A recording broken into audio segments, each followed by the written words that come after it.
I'd like to say shalom to the good people of Israel, and welcome to another session of Bible snippets. And today we will be talking about the new moon. Now, I know, this is going to be contrary to popular belief, but the world has classified the dark moon as new moon.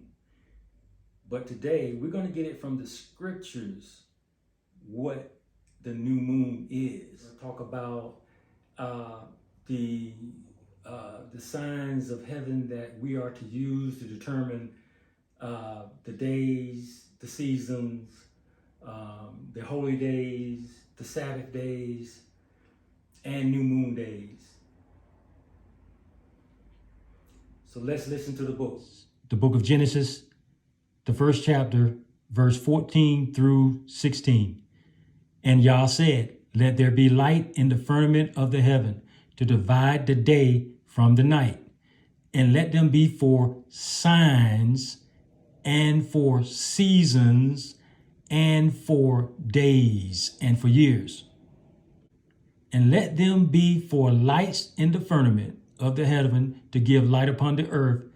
And it was so. And Yah made two great lights, the greater light to rule the day, and the lesser light to rule the night. He made the stars also. Okay, Genesis 1 and 14 state that the sun, moon, and stars are to be used for signs, for days, for seasons, for years. And those days include the Sabbath days. They include the new moon days. They include the feast days. Nowhere else in Scripture does it state to use an Enoch calendar. Nowhere in Scripture does it state to use a Gregorian calendar.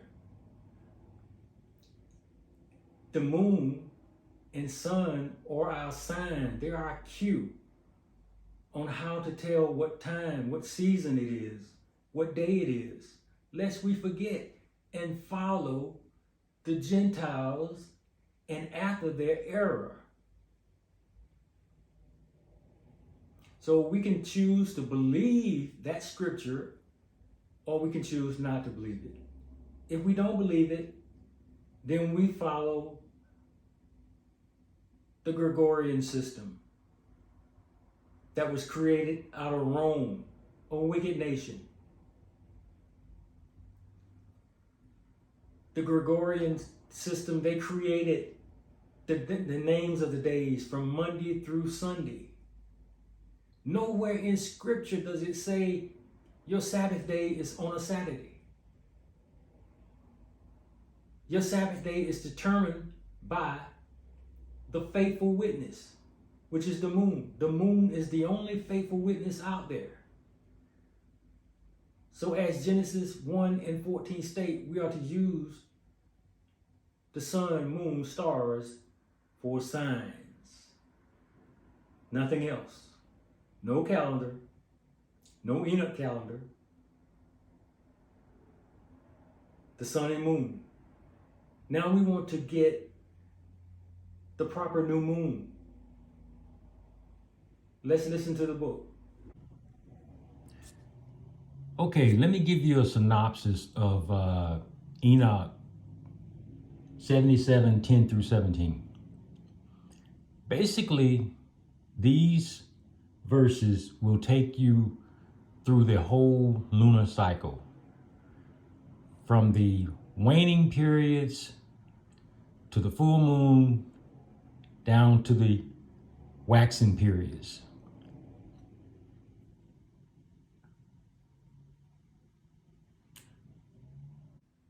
This is the book of Enoch, chapter 77, verse 10. Starting at verse 10. It says, on the stated month, the moon has 29 days. It also has a period of 28 days. Uriah likewise showed me another regulation. When light is poured into the moon, how it is poured into it from the sun.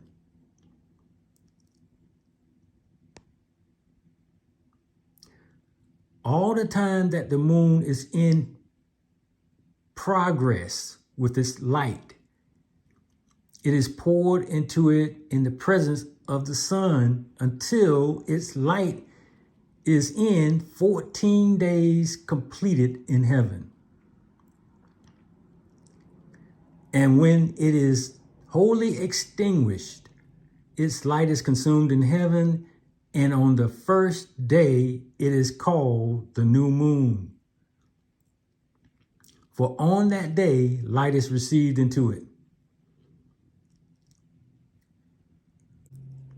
It becomes precisely completed on the day that the sun descends into the west, when the moon ascends at night from the east. The moon then shines all night until the sun rises before it, when the moon disappears and turns before the sun. When the light comes to the moon, there again it decreases until all its light is extinguished and the days of the moon pass away. Okay, Israel, I want you to reflect back on the book of Enoch, chapter 77, verse 10, where it states that on the stated months, the moon has 29 days. It's an odd number of days, 29 days. And we already know that we have one day that's unlike the rest of the days. That one day is the full moon. Unlike any of the other days, the rest of the days, the rest of the 28 days, the moon is not full. So keep that in mind. Now, verse 11 goes more into it. It said it also has a period of 28 days. Just what I was just speaking of. It has 28 days.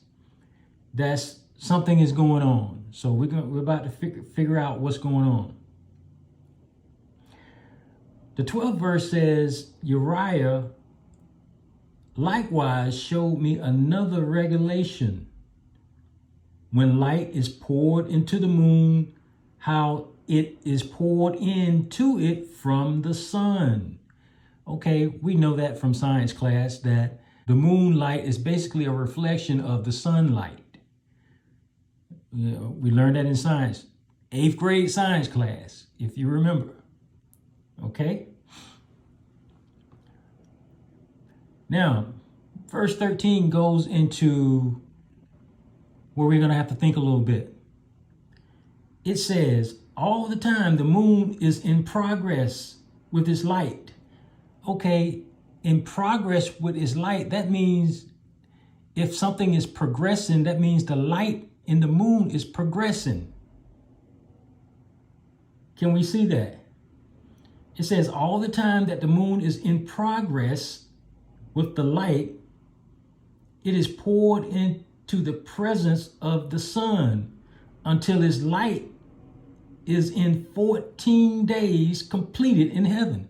Okay, let me describe what's going on here. We're talking about the waning phases of the moon, which is 14 days. Remember, verse 11 speaks about 28 days. So we just got to divide that in half because we have a waning phase and we have the waxing phases. Okay, each one of them are 14 days. So the 14 days that verse 13 is speaking of is, okay, the 14 days that verse 14 is speaking of begins here.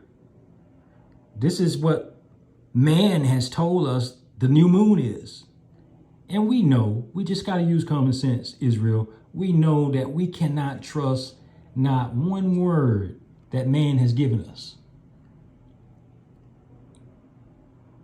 Every word that man has given us has been designed to confuse us. So, they would call sweetness bitterness. They would call bitterness sweet. They would call light darkness and darkness light. And this is no exception. The phases of the moon, what's the new moon and what's the full moon and what's the dark moon, it's all designed to confuse you. But the scripture is going to straighten it out for us today. So remember, Enoch talks about the light being poured in from the sun. You see, it's from the sun here, right? And it's being poured in.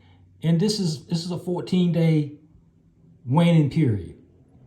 And the light is in progress, just as the scriptures states in verse 13. Is that all the time that the moon is in progress with this light, it is poured in. It is poured into it in the presence of the sun until the light is in 14 days complete. So in 14 days from this is the dark moon. From 14 days all the way up to the full moon, the light is in progress. And it says it takes 14 days for it to be complete. It is complete here. What we call the full moon is complete. Then verse 14 speaks about the other phase. It says, and when it is wholly extinguished, the light is consumed in heaven. It's speaking of the full moon has consumed all the light. It's complete. And then it says, and on the first day, it is called the new moon. For on that day, light is received into it. Right here. Right here. It's called the full moon. This is what verse 14 is talking about. Now, verse 15, it says, and it becomes precisely complete on that day. The light is complete. The moon is in completeness in its phase, in its development into a full moon on that day. It's the first day.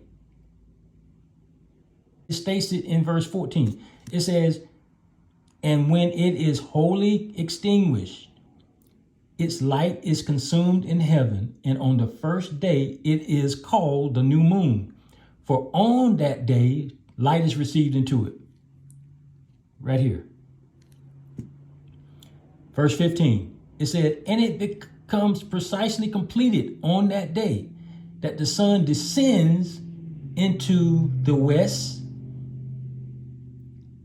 while the moon ascends at night from the east. Now I want to show you a picture of this. This is what Enoch is speaking of.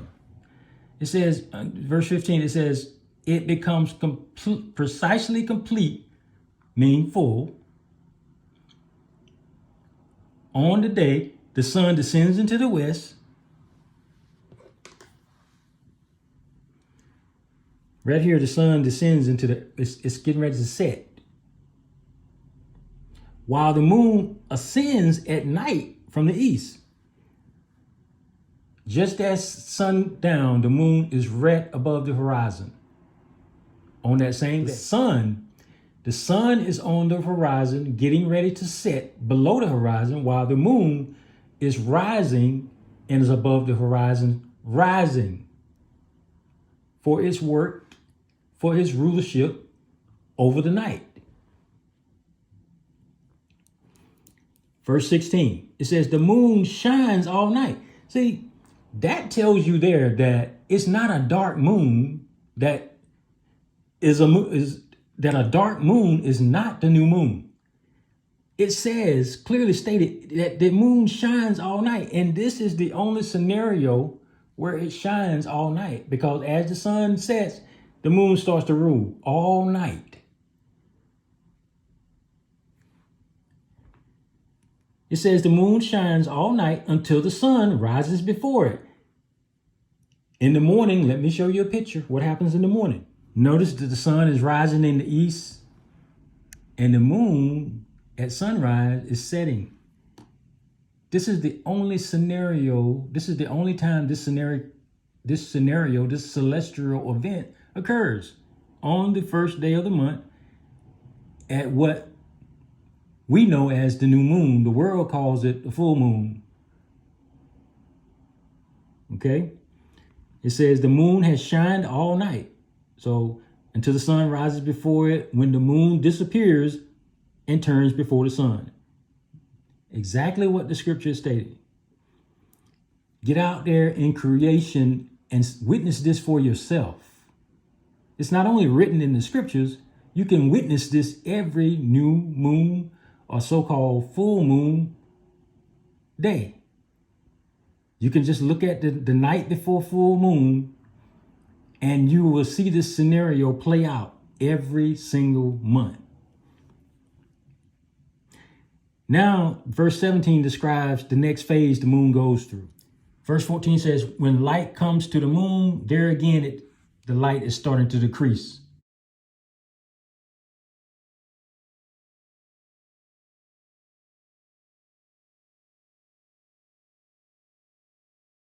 See it decreasing here? See it decrease more there? It goes through this phase 14 more days. It's 14, 14, 1. 14 waning, 14 waxing, 1 full moon day equals 29 days. Back to verse 10 where it says on this stated month, the moon has 29 days. Verse 17, it says, where light comes to the moon, there again it decreases until all its light is extinguished. All the light has become extinguished here is what the world, call the new moon. The scriptures does not call this the new moon. What does it call? It said, and the days of the moon pass away. It passed away here. This is not a new moon. Verse 17 describes the dark moon right here. When light comes to the moon, there again it decreases. It's talking about the waxing period, 14-day waxing period, until all its light is extinguished and the days of the moon pass away. Right here. Basically, we have the extinguishment of light in both directions. As light comes into the moon, then again, as light goes out of the moon until the moon passes away. Hopefully everybody can see that.